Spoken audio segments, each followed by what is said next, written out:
banget dan bersyukur karena akhirnya ada lagi kesempatan aku untuk membuat album. Wah, seneng banget ya karena pertama kalinya juga mengeluarkan album di bendera musik aku sendiri, label aku sendiri. Pengalaman yang baru buat aku disupport sama banyak teman-teman musisi, baik yang senior maupun yang juga udah yang baru banget tapi mereka juga kreativitasnya luar biasa tinggi gitu, kayak Martin Mahalini, Unmesh gitu, Rian The Massive, ada Teh Meli, ada Mas Yofi, ada Mas Chandra Darusman gitu ya, lagu lamanya. Jadi buat aku ini adalah sebuah ya bersyukur sekali lah, hadiah dari Allah. Jadi sebetulnya di album Another Journey ini bukan pengalaman aku dengan 1-2 orang, tapi kayak cerita lama aku juga. Dan mungkin aja ada yang endingnya justru di tahun segitu gitu ya, di 2020 itu gitu. Jadi itu adalah pokoknya salah satu pengalaman aku. Jadi kayak meskipun udah fotonya aku hapus gitu, meskipun udah nggak kontekan sama sekali, tapi ketika dia cuma ngontek doang tuh kayak kita jadi kayak luluh.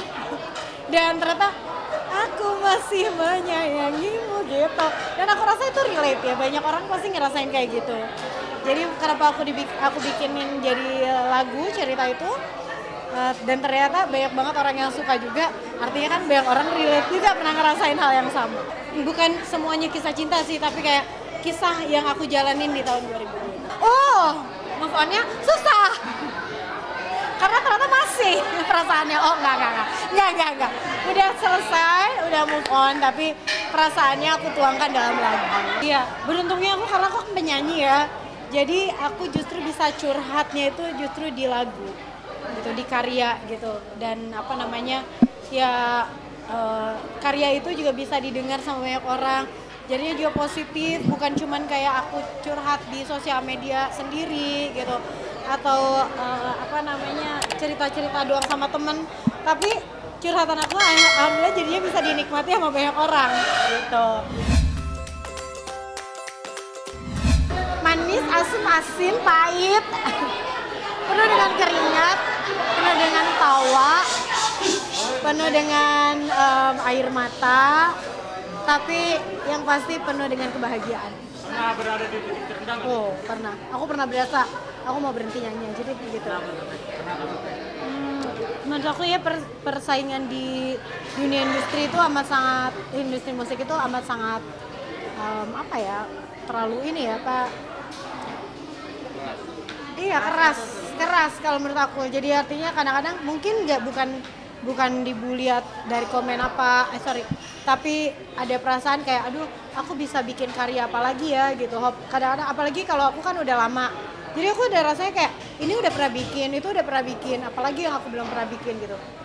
Nah itu yang waktu itu ngerasa awal kayak apa aku berhenti aja ya nyanyi gitu. Waktu itu ada film, kalau inget, I Love You From 38,000 Feet, inget nggak? Nah di situ tuh aku diminta untuk bikin soundtracknya, karena sebelumnya udah lama juga aku nggak bikin soundtrack film. Pas di situ, itu kan film remaja, terus aku juga bingung ya mau bikin apa ya. Akhirnya aku ngomong sama Rian The Massive, bikinin aku lagu dong buat soundtrack. Dapatlah lagu judulnya Jangan Hilangkan Dia. Terus di saat yang sama Trinity membantu aku untuk berkenalan dengan musisi dari Amerika. Jadi musisi itulah yang membuatkan musiknya. Jadi sesuatu yang fresh lagi buat aku. Belum pernah dibikinin lagu sama Rian, dan juga belum pernah dibikinin musik sama orang luar negeri gitu ya. Begitu itu lagu keluar, ternyata banyak banget orang yang suka gitu. Akhirnya aku jadi termotivasi lagi. Malahan pendengar aku waktu itu jadi kayak anak-anak SMP, SMA, karena mungkin filmnya kan film remaja genrenya. Ya udah akhirnya aku bikin album judulnya A New Chapter. Jadi benar-benar kayak a new chapter of my life. Yang tadinya mau berhenti nyanyi jadi nggak jadi berhenti. Rasa nggak pede nggak sih? Bener. Ada rasa-rasa dulu ngerasa nggak pede gitu, ngerasa aduh musik aku kok kayaknya jadul ya gitu. Ada rasa mungkin karena udah lama ya, lagunya kan udah lama banget. Meskipun aku waktu itu sebetulnya nama aku tidak pernah turun juga gitu. Dan aku waktu itu juga lagi banyak konser gitu. Dan pokoknya apa yang kelihatan di depan mata kalian itu beda sama apa yang aku rasain di dalam hati. Jadi rasa insecurity itu kadang-kadang tidak tampak. Mungkin gak ada yang tahu waktu itu kalau aku lagi depresi gitu atau apa. Tapi karena sekarang udah lewat, mungkin aku baru bisa cerita. Nah itu enggak sih saat itu, cuman aku dikelilingi sama teman-teman aku yang support. Jadi buat teman-teman juga kalau misalnya ada yang ngalamin rasa tidak percaya diri atau rasa kayak anxiety lah ya zaman sekarang katanya, di kantor ataupun mungkin di teman-teman di lingkungan, ngobrol deh gitu. Itu harus dikeluarin karena dengan dikeluarin itu banyak opini yang akan menguatkan kita. Kita juga bisa ketemu teman-teman yang bener, itu teman kita gitu. Selain teman-teman dekat, siapa lagi yang Banyak lah, keluarga, teman-teman musisi yang bikinin lagu aku bagus-bagus gitu. Akhirnya tapi pada intinya akhirnya memang kembali lagi sama kitanya juga yang harus kuat, yang harus berani untuk berdiri lagi. Pasti jadi beban, tapi aku sekarang berlatih untuk tidak menjadikan itu beban. Ini lebih playful, lebih aku kayak memilih musik juga lebih kayak bebas aja, aku mau bereksperimen apa gitu. Nggak harus terkungkung, nggak harus mikirin ini bakal laku atau enggak gitu. Mungkin sekarang lebih berekspresi. Jadi mudah-mudahan itu bikin aku jadi nggak ngerasa terlalu beban.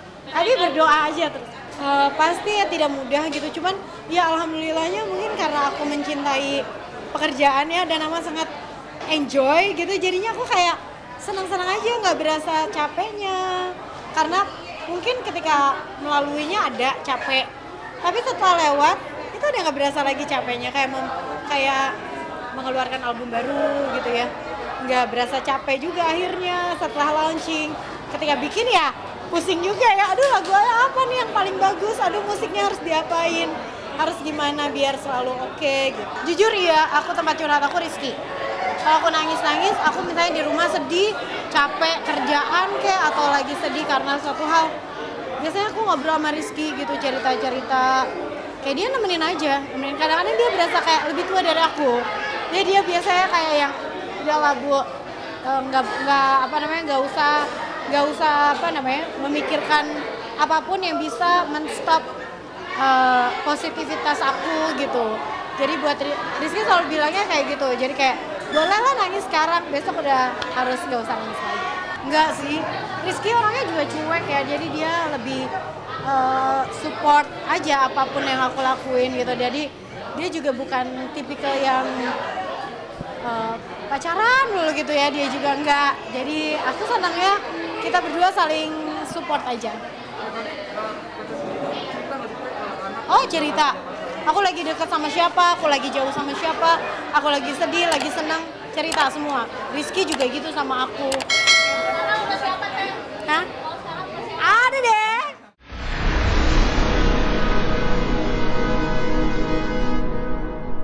Jadi jangan lupa untuk subscribe Cumi Cumi. Ditekan ya tombol lonceng merahnya.